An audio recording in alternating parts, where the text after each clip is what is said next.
Hello there, fellow exiles. These past 2 weeks, I've been deleting exiles and working on finding out how the recombinators really work.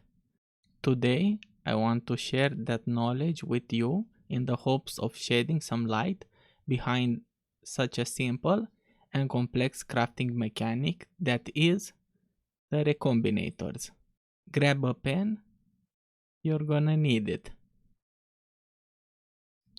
When you recombinate, the first step is picking the base, because there are some ring bases that can have 4 suffixes and 2 prefixes, or vice versa, and some amulets that can have only 4 affixes. After picking the base, it checks if the suffixes and prefixes in the pool exceed the number of the maximum prefixes and suffixes of the item. If they do exceed that number, a queue system is formed for them, like in this example. The first 3 ones have a chance of getting on the item.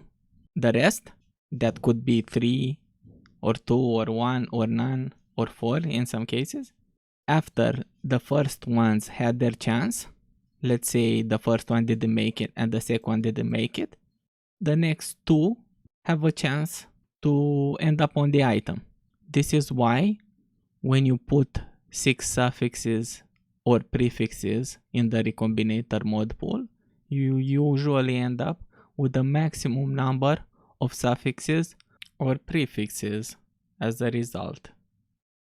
Now I'm gonna highlight a video where you can clearly see that the item level does not affect what stats can add up on the final item. In this case, I have a ring with the physical attack damage leech, which is an eye level 50 or above mod, and on the second ring it's an item level 13 for all the ring. After the recombination, the fizz leech ends up on the item, even though the item level of the ring is 36. When a mod is picked to be on the item, there is another process that kicks in. It picks between the mod going on the item as is, with nothing happening to it, or has a chance of its tier to be upgraded, downgraded, or having the mod be divined. I will call this process as a mutation for now on. The mutation is a good thing and a bad thing at the same time. It's good because it will increase the odds of the mods you go for ending up on the item, but sometimes it could end up 1 tier lower. From all the tests I've done, it seems that the upgrade mutation has a slightly higher chance than the downgrade mutation. And of all of them, the divine option is the rarest one. I also want to mention that mutations don't affect items that have only 1 tier, like +1 to spells or crafted mods, except the divining one when the mod can be divined. After hundreds of experiments with different number of affixes, I found out that this mutation is strongest when it comes to recombining smaller number affixes on the items, and its strength goes down the more affixes you put in the pool to recombine.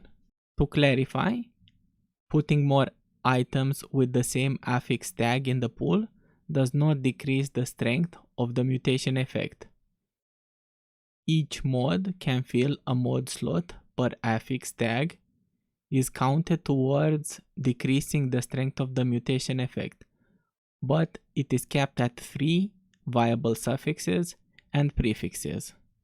Any more affixes you put in after reaching the cap will only help you in getting more mods of the ones you chose on the final item, as I mentioned in the queue system before. From my experiments, starting with one affix in the pool, there was a 30% chance of the mod being removed, a 36% chance of a mutation occurring, and around a 34% chance of the mod passing without any change.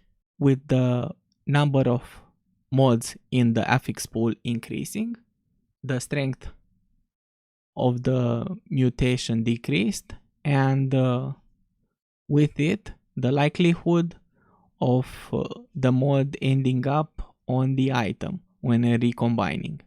To compensate this, GGG increased the pass rate a bit with each extra mod up until the cap of 6 affixes.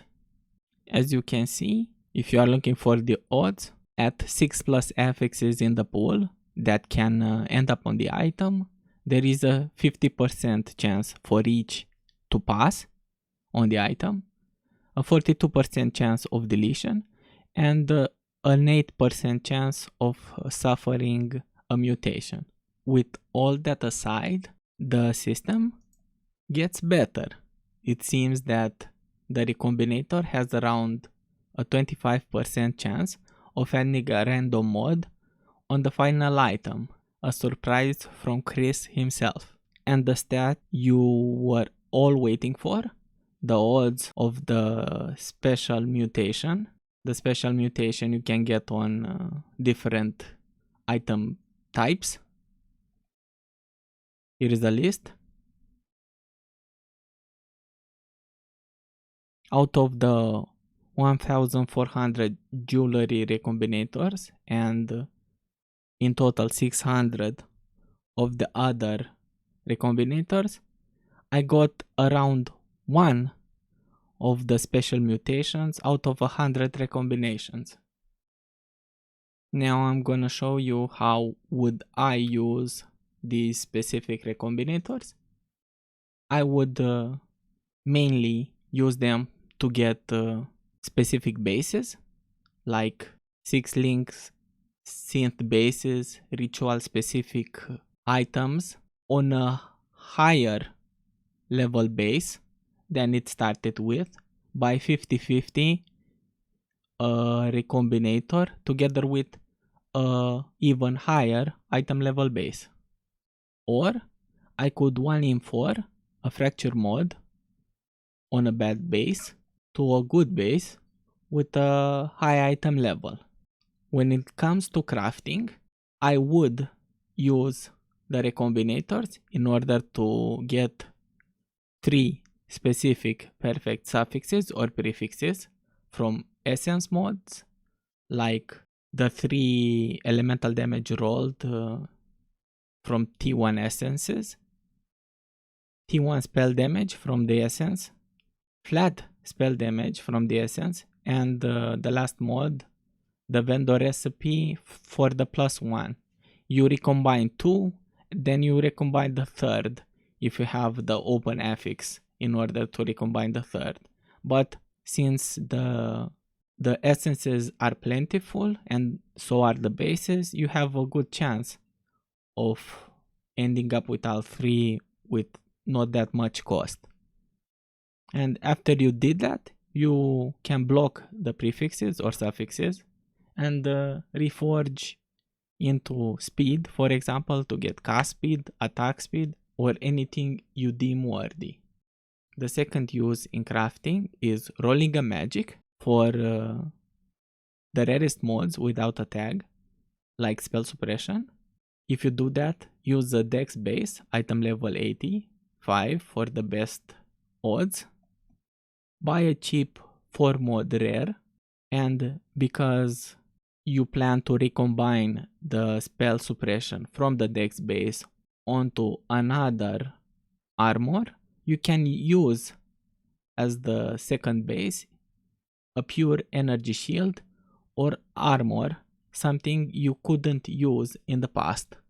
You recombine, hoping you get the spell suppression together with 3 or 4 of the mods, and craft the last mod. And for the last craft, it's a multi-mod approach.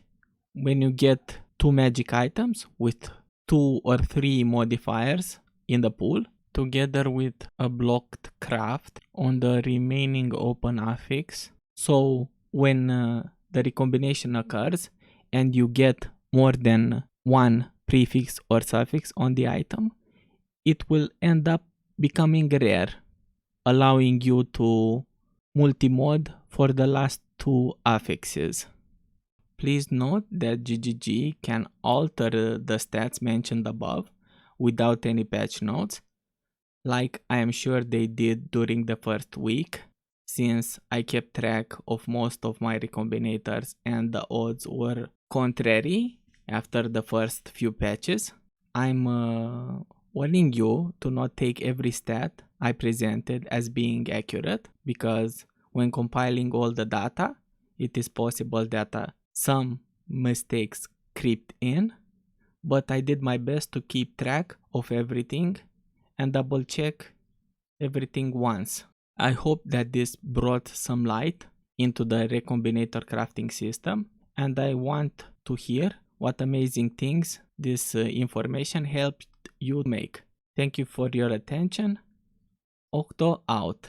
I really need a sleep after all of this.